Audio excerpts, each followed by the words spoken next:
Communiqué de presse. NTN24, chaîne internationale de news en espagnol censurée au Venezuela.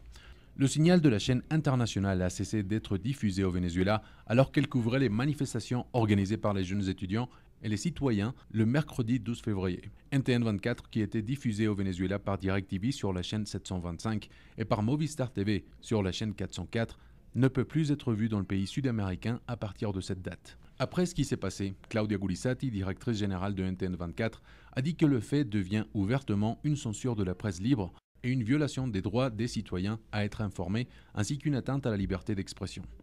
Elle a ajouté « Il est très suspicieux que juste au moment où les versions de l'opposition sur la violence qui a eu lieu à Caracas ce mercredi étaient transmises, le signal de NTN24 a été éteint. » Elle a précisé que nous dénoncerons devant tous les organismes qui défendent la liberté d'expression et les droits humains cette violation du droit fondamental de tout citoyen à être informé. Gulisati a dit que le média a connu à 18h, heure du Venezuela, l'existence d'une résolution officielle de Conatel, organisme de régulation des télécommunications du Venezuela, à travers lequel il ordonne à l'opérateur DirecTV l'élimination de NTN24 de sa programmation. Idania Chirinos, directrice des contenus de NTN24, a dit que la seule chose qu'a fait la chaîne a été informer.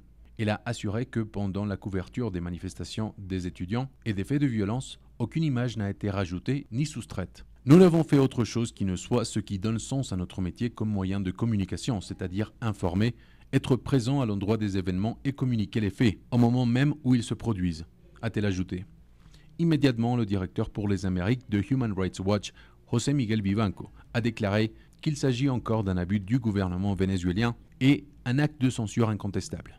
Ce qui s'est passé est regrettable et fait beaucoup de mal au peuple du Venezuela, a-t-il dit. De sa part, l'analyste des politiques publiques de l'Institut Cato pour l'Amérique latine, Juan Carlos Hidalgo, a décrit ce qui s'est passé avec NTN24 comme un nouveau pas du régime du Venezuela pour obtenir la domination totale des médias et a confirmé qu'il s'agit d'une dictature. Il a ajouté qu'il est l'heure pour que commencent les condamnations, non seulement de la part des organisations internationales, mais aussi des gouvernements latino-américains.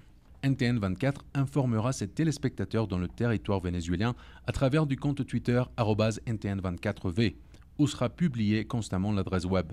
Là, ils pourront avoir accès à notre signal en direct. Nous continuerons à vous tenir informés sur la réalité de notre continent et des latino-américains du monde entier. Le signal de NTN24 reste intact dans tous les pays de notre Amérique latine, depuis les États-Unis jusqu'à l'Argentine, où habitent des milliers de Vénézuéliens de la diaspora.